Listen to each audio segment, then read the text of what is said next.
আর পানি যেহেতু অল্প এবং জায়গাও অল্প একটু, যে কারণে আমাদের এই মাছ ধরতে এই সাপের জন্য বেশ সমস্যা হচ্ছিল। তো আমরা একটা প্ল্যান করে রেখেছিলাম আগে থেকেই যে এই কচুরিগুলি পরিষ্কার করার মধ্যেই এখানে যতগুলি মাছ আমরা ধরতে পারি তার মধ্যে ধরে ফেলবো, যাতে করে পরবর্তীতে আমাদেরকে মাছ ধরতে সমস্যা না হয়। কিন্তু এগুলি যেহেতু দেশি মাছ, এগুলি অনেক বেশি চালাক, এটা আপনারাও জানেন যারা এই দেশি মাছগুলি ধরেছেন বিলের থেকে অথবা পুকুর থেকে, মানে বাড়ির সামনে যে পুকুরগুলি আছে, যে পুকুরগুলিতে প্রাকৃতিকভাবে এই মাছগুলি আসে, এই মাছগুলি প্রচুর পরিমাণে চালাক হওয়ার কারণে এগুলি ধরতে আমাদেরকে একটু হিমশিম খেতে হচ্ছিল, যে কারণে আমরা পুকুরের মাঝখান দিয়ে একটা বাঁধ তৈরি করব এবং এই বাঁধ তৈরি করে তারপর এক পাশের পানি অন্য পাশে দিয়ে এক এক পাশ করে মাছ ধরার চেষ্টা করবো ইনশাআল্লাহ। এই কাজগুলি আমরা অনেকক্ষণ যাবত করতেছিলাম, যে কারণে পানি পিপাসা লেগে যায়, অনেক ক্লান্তি চলে আসে আর কি। এই কারণে দাঁড়িয়েই পানি পান করতে হচ্ছিল, বসার মতো কোনো সুযোগ এখানে ছিল না। ছোট ভাই আবির এখানে অনেক কষ্ট করে বাঁধটা দিচ্ছিল, কারণ এখানে বাঁধটা ঠিক মতো না দিতে পারলে এই পাশের পানি আমরা আরেক পাশে দিতে পারবো না, মাছগুলোও ঠিক মতো ধরতে পারবো না। আশেপাশের কচুরিগুলির মধ্যে পর্যাপ্ত পরিমাণে কই মাছ ছিল, যেটা ভিডিও শুরুতেই আমি দেখিয়েছি, এবং পরবর্তীতে এই কচুরির ভিতর থেকে আমরা অনেকগুলি কই মাছ ইনশাআল্লাহ পেয়েছি। জায়গা ছোট থাকার কারণে আমরা যেহেতু 3 জন ছিলাম, এই 3 জনের পালাক্রমে এই পানিগুলিকে সেচে এক পাশের পানি অন্য পাশে দেওয়ার চেষ্টা করতেছিলাম, যাতে করে খুব দ্রুত আমরা এই জায়গাটাকে শুকিয়ে মাছগুলি ধরতে পারি।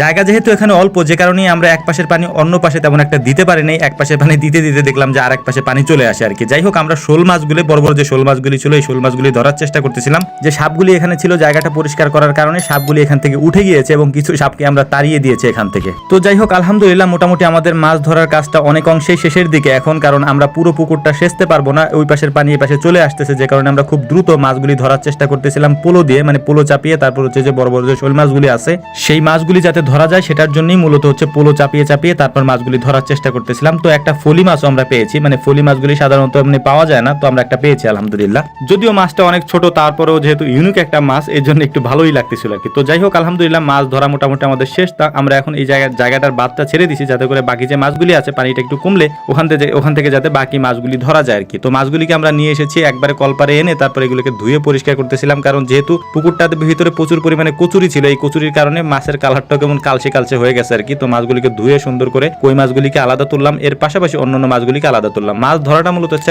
আমাদের কাছে প্রচুর পরিমাণে একটা আনন্দের বিষয়, আর মাছ খাওয়াটা থেকে আমার কাছে ধরাটাই হচ্ছে বেশি আনন্দের। এই জন্য হচ্ছে মাছ যদি কোথাও থাকে সেখানে আমি নামবই, সাপ থাকুক আর যাই থাকুক সেখানে। তো যাই হোক, আলহামদুলিল্লাহ মাছগুলি ধরাও শেষ, এখন এই মাছগুলিকে ধুয়ে পরিষ্কার করাও শেষ। তো আমাদের জন্য দোয়া করবেন। আসসালামু আলাইকুম ওয়া রাহমাতুল্লাহ।